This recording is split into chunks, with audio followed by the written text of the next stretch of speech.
அனைவருக்கும் வணக்கம். எல்லாரும் நல்லா இருக்கிறீங்களா? இறைவனுடைய ஆசீர்வாதம் எப்பவும் உங்களோடவே இருக்கும். நாம் பார்க்க போகிற தலைப்பு உண்மையை மட்டுமே பேசணும். அரசு அலுவலகம், நீதிமன்றம், இந்த மாதிரி இடங்களில் வாய்மையே வெல்லும் அப்படின்னு எழுதப்பட்ட வாசகங்களை நாம் பார்த்துருக்கலாம். அதோட நான் சொல்கிறதெல்லாம் உண்மையை தவிர வேறொன்றும் இல்லை அப்படின்னு நீதிமன்றத்தில் பணி செய்யக்கூடியவங்க குற்றம் சுமத்தப்பட்டவங்க கிட்ட சொல்கிறதையும் நாம் கேள்விப்பட்டிருக்கிறோம்.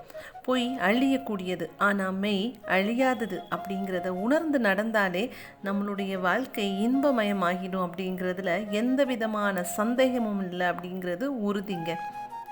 உலகத்தினுடைய முடியாத உயரங்களை தொட்டவங்க மனசுலையும் வாழ்க்கையிலையும் உண்மையை கடைப்பிடிச்சவங்க தான். மனுஷங்க கடைப்பிடிக்கிற ஒழுக்கங்களில் தலை சிறந்த ஒன்றா உண்மை பேசுதல் காணப்படுது. பாரதியார் இதை பற்றி பாடும்போது பொய் சொல்லக்கூடாது பாப்பா அப்படின்னு குழந்தைங்க கிட்டையும் மனிதர்கள் கிட்டையும் உண்மை பேசுகிறதோட அவசியத்தை விதைக்கிறாரு. உண்மையாக நடந்தவங்க இந்த உலகத்தில் பல இன்னல்களை எதிர்கொண்டாலும் எந்த காலமும் அழியாத புகழையும் மேன்மையும் அடைஞ்சவங்க அவங்க தான். நாம் சின்ன வயசில் இருந்தபோதே பல வரலாற்று கதைகளை நாம் கேள்விப்பட்டிருக்கிறோம். உண்மையை பேசி இந்த உலகத்தினுடைய உன்னத நிலையை அடைஞ்ச ஹரிச்சந்திரனுடைய கதை நம்ம எல்லார் மனசையும் பாதிக்கக்கூடியது. இந்த உலகத்தில் உண்மையாக இருக்கிறது ரொம்ப கஷ்டமானதாக இருந்தாலும் அதை போல மனநிறைவை கொடுக்கறது வேற எதுவாகவும் இருக்க முடியாது. உலகத்தினுடைய தொட முடியாத உயரங்களை தொட்டவங்க மனசுலையும் வாழ்க்கையிலையும் உண்மையை கடைப்பிடிச்சவங்க தான். உண்மையை பற்றி நமக்கு எடுத்துரைக்கிற பல சான்றோர்களுடைய படைப்புகள் காணப்படுது. அதில் அவங்க வாழ்க்கையில் உண்மையை கடைப்பிடிக்க வேண்டியதனுடைய அவசியம் பற்றி வலியுறுத்தி இருக்கிறாங்க. சிறப்பாக உலக பொதுமறையாம் திருக்குறளில் வாய்மை எனப்படுவது யாதனின் யாதொன்றும் தீமை இல்லாத சொல்லல் அப்படின்னு சொல்லப்படுது. அதாவது மற்றவங்களுக்கு தீங்கு விளைவிக்காத செயல்கள் தான் உண்மையானது அப்படின்னு திருக்குறளானது அழகாக எடுத்து சொல்லுது. வாய்மையே வெல்லும் அப்படிங்கிற இந்த வாசகமானது மனிதர்கள் கிட்ட உண்மையாக இருக்க வேண்டியதனுடைய அவசியத்தை போதிக்குது. வாழ்க்கையில் எத்தனை இடர்கள் வந்தாலும் நாம் தவறான வழிகளை தேர்ந்தெடுக்க கூடாது. பொய்மை புயல் போல சூழ்ந்தாலும் இறுதியில் வாய்மையே வெல்லும் அப்படிங்கிறது தான் நிஜம். நம்முடைய மனசில் உறுதி வேணும்னா நம்முடைய எண்ணத்திலையும் பேச்சிலையும் உண்மையானது இருக்கணும். இந்தியாவினுடைய தேசப்பிதான்னு அழைக்கக்கூடிய மகாத்மா காந்தி அவர்கள் சத்தியத்தினுடைய வழி நின்றவர். அவருடைய உண்மையும் சத்தியமும் தான் அவரை இந்தியாவினுடைய மகத்தான தலைவராக மாற்றுச்சு. அதுவே இந்தியாவுக்கு ஆங்கிலேயர்கிட்ட இருந்து சுதந்திரத்தையும் பெற்று கொடுத்தது. அதனால் நாமும் உண்மையோடு உழைச்சி வாழ்க்கையில் முன்னேறணும். இப்போ இருக்கிற காலத்தில் அநீதிகள் தலை தூக்கக்கூடிய வேதனை அளிக்கக்கூடிய நிகழ்வுகள் நம்மளை சுற்றி நடந்துட்டு இருந்தாலும் அதையெல்லாம் பொருட்படுத்தாமல் நாம் நல்ல எண்ணங்களையும் நமக்குள்ளே விதைச்சிக்கணும். இப்படிப்பட்ட நல்லெண்ணம் நம்மளையும் நம்முடைய சமூகத்தையும் நல்ல வழியில் எடுத்துகிட்டு போகும். உண்மை பேசுகிறது கஷ்டமா அப்படிங்கிற கேள்வி பலருக்கும் தோன்றி இருக்கலாம். பலர் அதை முயற்சி பண்ணியிருக்கவே மாட்டாங்க. சின்ன விஷயமோ பெரிய விஷயமோ எதுக்காகவும் நாம் எல்லாருமே பொய் சொல்கிறது அப்படிங்கிறது இயல்பாயிடுச்சு. அதுக்கு நிறைய காரணங்கள் இருக்கலாம். அதுக்காக ஒவ்வொருத்தருக்கும் ஒவ்வொரு தனிப்பட்ட நியாயம் கூட இருக்கும். ஒரு நாளில் பல நேரங்களில் பல விஷயங்களுக்காக விருப்பப்பட்டோ இல்லை விருப்பப்படாமலோ பொய் சொல்ல வேண்டிய நிலை ஏற்படுது. பொய் அப்படிங்கிறது இன்றைய வாழ்க்கையில் இயல்பான ஒரு நடவடிக்கையாக ஆயிடுச்சு. என்னுடைய நண்பர் ஒருவர் என்கிட்ட பகிர்ந்த விஷயத்தை இப்போ நான் உங்ககிட்ட பகிர்ந்துக்கிறேன். பொய் சொல்கிறது எனக்கு தவிர்க்கணும்னு முன்னாடி தோன்றினதே கிடையாது. ஏன்னா அது தவறுங்கிற எண்ணமே எனக்கு வந்ததில்லை.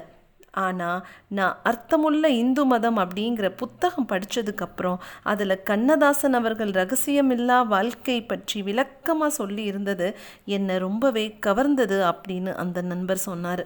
அதாவது ரகசியமே இல்லைன்னா அது எப்படிப்பட்ட அற்புதமான வாழ்க்கை அப்படிங்கிறத அழகாக விளக்கி இருந்தார். யாருக்காகவும் பயப்பட வேண்டியதில்லை. இவருக்கு தெரிஞ்சிருமோ அப்படிங்கிற யோசனை வேண்டாம். தெரிஞ்சுக்கிட்டா பிரச்சனையாகுமோ அப்படிங்கிற கவலை இல்லை. கண்ணதாசன் அவர்கள் சொன்னது ரொம்ப பிடிச்சிருந்தது. படித்ததோடு கடந்து போகாமல் பின்பற்றி பார்ப்போமேன்னு முயற்சி பண்ணினேன் அப்படின்னு அவர் சொன்னார். இதையொட்டியே என்னுடைய நடவடிக்கைகளையும் பேச்சையும் அமைச்சிக்கிட்டேன். ஆரம்பத்தில் சிரமமாக இருந்தாலும் இதுக்கு முன்னதாகவே என்ன அறியாமலேயே சிலவற்றை நான் பின்பற்றி வந்ததால் இதன்படி மாறுறது எனக்கு ரொம்ப கஷ்டமாக தெரியல அப்படின்னும் அவர் சொன்னார். எதையும் யாருக்காகவும் மறைக்க வேண்டியதில்லை, ரகசியமாக வச்சிருக்க வேண்டியதில்லை அப்படிங்கிற உணர்வு அற்புதமாக இருந்தது. அப்படின்னா தனிப்பட்ட விஷயங்களையும் வெளிப்படையாக வச்சுக்குவீங்களா அப்படின்னு கேட்காதீங்க.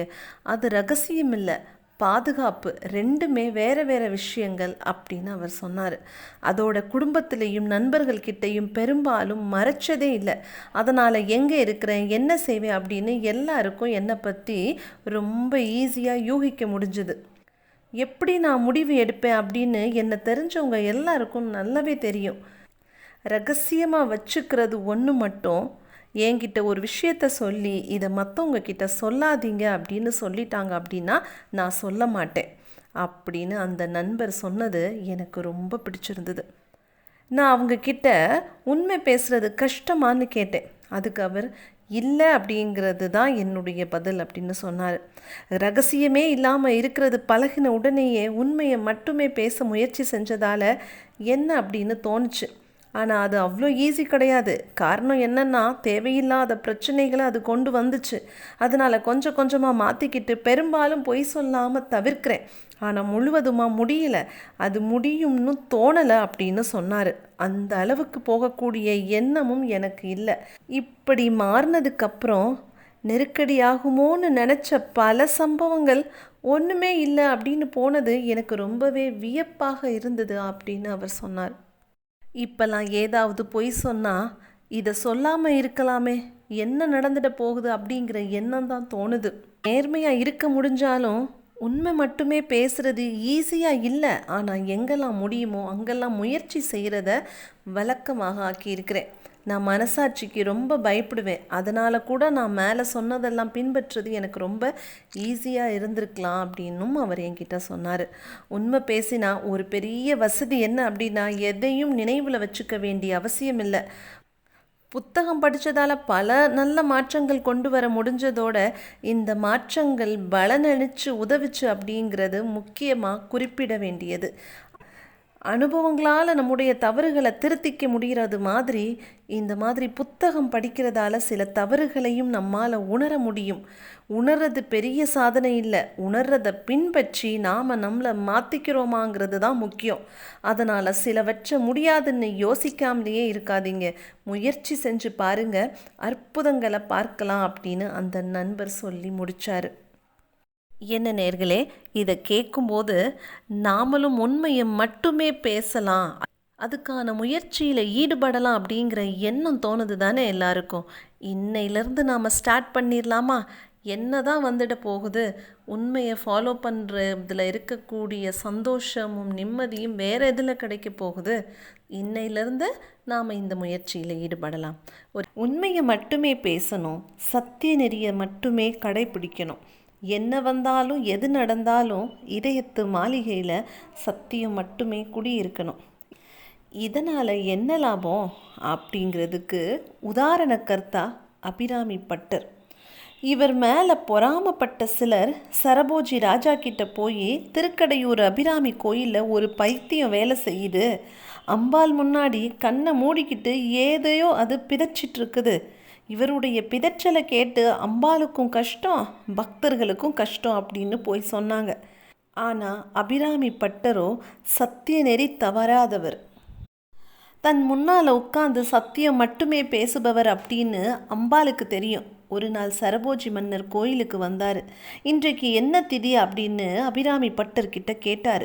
அவர் அம்பாலோட முகத்தை பூரண சந்திரனா கற்பனை செஞ்சு லயிச்சிட்டு இருந்த வேலை இது. இன்றைக்கு பூரண சந்திரன் அப்படின்னு சொன்னார். இன்றைக்கு அமாவாசை, இவனோ பௌர்ணமின்னு சொல்கிறானே, நிச்சயம் இவன் பைத்தியந்தான் அப்படின்னு சரபோஜி மன்னர், இதுதான் பௌர்ணமி வானமா அப்படின்னு சிரித்தபடியே தலையை தூக்கி மேலே பார்த்தாரு. நிஜமாவே வானத்தில் சந்திரன் இருந்தது. அதாவது சத்தியத்தை பேசுகிறவங்க தவறாகவே எதுவும் சொன்னால் கூட அது சத்தியமாயிடுது. அதனால தான் சத்தியத்தை கடைபிடிக்கக்கூடிய மகான்கள் சொல்வதெல்லாம் பளிச்சிடுது. சத்தியத்தினுடைய மதிப்பை தெரிஞ்ச சத்தியத்தின் பக்கம் திரும்புவோமா? கலியுகத்தில் இது சாத்தியமா அப்படின்னு எல்லாம் சாக்கு போக்கு சொல்லாமல் சத்தியத்தின் பக்கம் போனால் நன்மை நமக்கு தான். இந்த கலியுகத்திலையும் நம்மால் உண்மை பேச முடியும் அப்படிங்கிறத நிரூபிக்கக்கூடிய விதமாக இந்த அற்புதமான கதையை நாம் தெரிஞ்சுக்கலாமா? உண்மை பேசுகிறதால ஏற்படக்கூடிய பலனை ஒரு அற்புதமான கதை நமக்கு உணர்த்துது. ஒரு ஊரில் ஒரு திருடன் இருந்தான். அவன் தினமும் திருட போகிறதுக்கு முன்னாடி ஒரு கோயிலுக்குள்ளே நுழைஞ்சு, சாமி இன்னைக்கு எனக்கு நல்ல வருமானம் கிடைக்கணும்னு வேண்டிட்டு தான் புறப்படுவான். அந்த கோயில் மண்டபத்தில் தினமும் ஒரு சாமியார் சொற்பொழிவு செஞ்சுட்டு வந்தார். சில நேரத்தில் அங்கே இருக்கக்கூடிய கூட்டம் சிரிக்கிறத கேட்டு நாமளும் சாமியார்கிட்ட போய் ஜோக்கை கேட்போமேன்னு போவான். நல்ல குட்டி கதைகள் சொன்னால் அதையும் கேட்டுட்டு திருட போவான். ஒரு நாள் அவனுக்கு பூர்வ ஜென்ம வாசனையால் ஞானோதயம் ஏற்பட்டுச்சு. பகல் பொழுதில் அந்த சாமியார் இருக்கிற குடிலுக்கு போய், குருவே வணக்கம் பல, எனக்கு ஒரு மந்திரம் சொல்லி தாங்களே அப்படின்னு சொன்னான். அவர் மகனே நீ யார் அப்படின்னு கேட்டார். அவன் கொஞ்சம் கூட கூசாமல் உண்மையை சொன்னான். நான் ஒரு பக்கா திருடன், 10 வயசுலேருந்து திருட்டு தொழில் தான் செஞ்சுட்டு வர்றேன் அப்படின்னு சொன்னான். அடக்கடவுளே, வேற எதுவும் நல்ல தொழில் செய்யக்கூடாதா அப்படின்னு அந்த குரு கேட்டார். இப்போதைக்கு எனக்கு தெரிஞ்ச தொழில் இது ஒன்று தான், மனைவி குழந்தைங்களை காப்பாற்ற 30 வருடங்களாக செய்கிற தொழில் இதுதான் அப்படின்னு சொன்னான். சரி போ, நீ உண்மை பேசுகிறதால உன்னுடைய உள்ளத்தில் ஏதோ சில நல்ல அம்சங்கள் இருக்குது அப்படிங்கிறத நான் உணர்றேன். இன்றைக்கு வேதத்தில் எல்லாருக்கும் சொல்லித்தரக்கூடிய முதல் மந்திரத்தை உனக்கு நான் போதிக்கிறேன். அதை பின்பற்றினா அந்த மந்திரம் பலிச்சு உனக்கு சில அற்புதங்கள் நிகழும் அப்படின்னும் அந்த குரு சொன்னார். சரிங்க சாமி, நான் அப்படியே செய்கிறேன் அப்படின்னு அந்த திருடன் சொன்னான். சாமியார் முதல் மந்திரத்தை சொன்னார், சத்தியம் வத, அதாவது உண்மையவே பேசு. உடனே திருடன், சாமி இது ரொம்ப ஈஸியான மந்திரம், பின்பற்றது கூட ரொம்ப ஈஸி தான், கைகள் தானே திருட்டு தொழில் செய்யுது, வாய் உண்மையை பேசுறது ஒன்றும் கஷ்டம் இல்லையே அப்படின்னு சொன்னான். சாமியார் சிரிச்சுக்கிட்டே அவனுக்கு விடை கொடுத்தாரு. மனைவி கிட்ட போய் நடந்ததை சொன்னான் திருட. அவளுக்கு ஒரே சிரிப்பு. இது என்னங்க, நெசவாளி குரங்கு வளர்த்த கதையாக இருக்குது அப்படின்னு சொன்னான். அது என்னடி கதை அப்படின்னு கேட்டான் திருடன். ஒரு நெசவாளி குரங்கு வளர்க்க ஆசைப்பட்டு குரங்கு வாங்கினார். அது அவர் செஞ்ச ஒவ்வொரு துணியையும் நூலாக இருக்கும்போதே பிச்சு போட்டுச்சு. அது போல தான் நீங்கள் உண்மை பேசினா திருடுறதுக்கு முன்னாடியே அகப்பட்டுடுவீங்களே அப்படின்னு சொன்னான். கண்மணியே நீ கவலைப்படாத, குருவருள் கிட்டும்னு சொல்லிட்டு புறப்பட்டான். இரவு நேரம் வந்ததும் திருடன் திருடுறதுக்கு தேவையான பொருட்களை எடுத்துக்கிட்டு தனக்கு மந்திர உபதேசம் இருக்கிறதால பெரிய இடத்துல கை வச்சு பெரிய சாதனை செய்யணும்னு நினச்சி அரண்மனைக்கு திருடுறதுக்கு புறப்பட்டான். அப்போது அரண்மனை மதிலை சுற்றி வரும்போது அந்த நாட்டினுடைய மன்னர் கையில் விளக்கோட மாறு வேஷத்தில் அங்கே வந்தார். நீ யார் அப்படின்னு திருடன்கிட்ட ராஜா கேட்டார். உடனே திருடனும் நான் பக்கா திருடன் அப்படின்னு பதில் சொன்னான். உடனே ராஜாவோ, நான் பாக்தாத் திருடன், அசர்லூர்லேருந்து வந்திருக்கிறேன், எனக்கு பணம் வேணும், உன் கூட வரட்டுமா, பங்கில் பாதி எனக்கு கொடுத்தா அதுவே போதும் அப்படின்னு ராஜா சொன்னார். திருடனும் உடனே ரொம்ப நல்லது, வா போகலாம் அப்படின்னு 2 பேரும் கிளம்பினாங்க. ராஜாவுக்கு அரண்மனை வழியெல்லாம் அத்துப்பிடி அப்படிங்கிறதுனால திருடனை நேராக கஜானாவுக்கே அழைச்சிட்டு போனார். 2 பேரும் சேர்ந்து ஒரு பெட்டியை திறந்து அதில் இருந்த 3 விலை உயர்ந்த பெரிய மாணிக்க கற்களை பார்த்தாங்க. திருடன், இன்றைக்கு நமக்கு அதிர்ஷ்டந்தான், உனக்கு ஒன்று எனக்கு ஒன்று, 3வது இதோட சொந்தக்காரனுக்கே இந்த பெட்டியில் நம்ம வச்சுடுவோம் அப்படின்னு சொன்னான். உடனே ராஜாவோ, அட உனக்கு என்ன பைத்தியமா, நாமளோ திருட வந்திருக்கிறோம், இதில் சொந்தக்காரனுக்கு ஒரு பங்கா அப்படின்னு சொன்னார். உடனே திருடன், நண்பா நான் உனக்கு பாதி தர்றதா ஒத்துக்கிட்டேன், இப்போ இதில் 3 ரத்தினக்கல் இருக்குது, இப்போது இந்த 3வது ரத்தினக்கல்ல நான் எடுத்தாலும் நீ எடுத்தாலும் 50-50 வராது இல்லையா, ஒருத்தருக்கு அதிகமாயிடும். அது மட்டும் இல்லை, இவ்வளோ காலமாக கஜானாவில் வச்சுருக்கிற மன்னர் ஒரு கல்லாவது திருடு போகாமல் இருந்துச்சு அப்படின்னு சந்தோஷப்படுவார் இல்லையா. ராஜாவும் திருடன் சொன்னதை ஒத்துக்கிட்டாரு. திருடனும் வீடு திரும்பினான். அந்த திருடன் போகும்போது அவனை பின் தொடர்ந்து போய் அவன் எங்கே வசிக்கிறான் அப்படிங்கிறத ராஜா குறிப்பெடுத்து வச்சுக்கிட்டாரு. மறுநாள் அரசவை கூடிச்சு. ராஜா ஒரு அறிவிப்பு விட்டார். நம்முடைய அரண்மனை கஜானாவில் திருடு நடந்திருக்கிறதா எனக்கு தகவல் வந்திருக்குது, போய் சோதனை பண்ணுங்க அப்படின்னு நிதி அமைச்சருக்கு கட்டளையிட்டார். அவரும் கஜானாவுக்கு போய் பார்த்ததில் திருடன் ஒரு மாணிக்க கல்லை மட்டும் விட்டுட்டு போனதை பார்த்து அவருக்கு பேராசை வந்துச்சு. அதை இடுப்பில் வேஷ்டியில் முடிஞ்சு வச்சுக்கிட்டாரு. அரசவைக்கு வந்து, மன்னா நீங்கள் சொன்னது சரிதான், கஜானா உடைக்கப்பட்டு 3 மாணிக்க கற்களும் திருடப்பட்டு இருக்குது அப்படின்னு சொன்னார். ராஜா உடனே, அப்படியா, ஒரு கல்லை கூட அவங்க விட்டு வைக்கலையா, மன்னா, திருடர்கள்னா முட்டாள்களா? ஒரு கல்லை மட்டும் நமக்கு விட்டுட்டு போகிறதுக்கு? இருக்கிறதையெல்லாம் சுருட்டுறது தானே அவங்க தொழில் அப்படின்னு சொன்னார். உடனே மன்னன், திருடன் எங்கே இருக்கான்னு எனக்கு தகவல் வந்திருக்குது, அதனால் நான் சொல்கிற முகவரியில் போய் அந்த திருடனை பிடிச்சு கொண்டுட்டு வாங்க, ஆனால் யாரும் அவனை ஒன்றும் செய்யக்கூடாது அப்படின்னு சொல்லி அனுப்புனார். காவலர்கள் அந்த திருடனை உடனே போய் கொண்டுட்டு வந்து அரசர் முன்னாடி நிறுத்தினாங்க. திருடனும் நடுங்கிக்கிட்டே அரசருக்கு வணக்கம் சொன்னான். மன்னரும் நேற்று இரவு என்ன நடந்தது அப்படின்னு கேட்டார் திருடன்கிட்ட. திருடனும் நடந்ததையெல்லாம் சொல்லி தன்கிட்ட இருந்த மாணிக்கக்கல்லை பயபக்தியோடு அரசர் முன்னாடி சமர்ப்பணம் செஞ்சான். ராஜாவும், உன் கூட நேற்று வந்தது திருடன் கிடையாது, நான் தான் மாறு விஷயத்தில் வந்தேன் அப்படின்னு தன்கிட்ட இருந்த மாணிக்கக்கல்லையும் எடுத்து கீழே வச்சாரு. இதோ என்னுடைய பங்கு அப்படின்னு. அப்புறம் மன்னர் நிதி அமைச்சர்கிட்ட, அமைச்சரே 3வது கல்லையும் வையுங்க அப்படின்னு சொன்னார். உடனே அமைச்சர், மன்னா இதென்ன அபவாதம்? 3 தலைமுறைகளாக எங்கள் குடும்பம் உங்களுக்கு சேவை செஞ்சுட்டு வருது, ஒரு நிமிஷத்தில் எனக்கு திருட்டு பட்டம் கட்டிட்டீங்களே, அந்த 3வது கல்லையும் இந்த திருடன் தான் எடுத்திருப்பான், திருடர்களுக்கு கண்கட்டு வித்தை தெரியும் அப்படின்னு சொன்னார். நிதி அமைச்சரே, இன்னும் ஒரு நிமிஷத்தில் கல்லை வைக்கல அப்படின்னா உங்களை நான் சோதனை செய்ய வேண்டியது வரும் அப்படின்னு சொன்னார். நடுங்கிக்கிட்டே அமைச்சர், மன்னா என்னை மன்னிச்சிடுங்க, அரை நிமிட காலத்தில் பேராசை என்னுடைய கண்களை மறைச்சிடுச்சு, நான் தான் திருடினேன், இதோ அப்படின்னு வேஷ்டியிலிருந்து 3வது கல்லை எடுத்து வச்சாரு. யாருங்க இந்த நிதி அமைச்சரை சிறையில் தள்ளுங்கள், இன்றிலிருந்து இந்த திருடன் தான் புது நிதி அமைச்சர், உங்க எல்லாரையும் விட உண்மையோட ராஜ விசுவாசத்தோட இருந்ததுக்காக இந்த பதவிக்கு இவர் தகுதியுடையவராகிறாரு அப்படின்னு மன்னர் அறிவிச்சாரு. எல்லாரும் புது நிதி அமைச்சர் வாழ்க வாழ்கன்னு ஓசை எழுப்புனாங்க. அந்த பழைய திருடன், அதாவது புது நிதி அமைச்சர், மறுநாள் சாமியாரை போய் சந்திச்சாரு.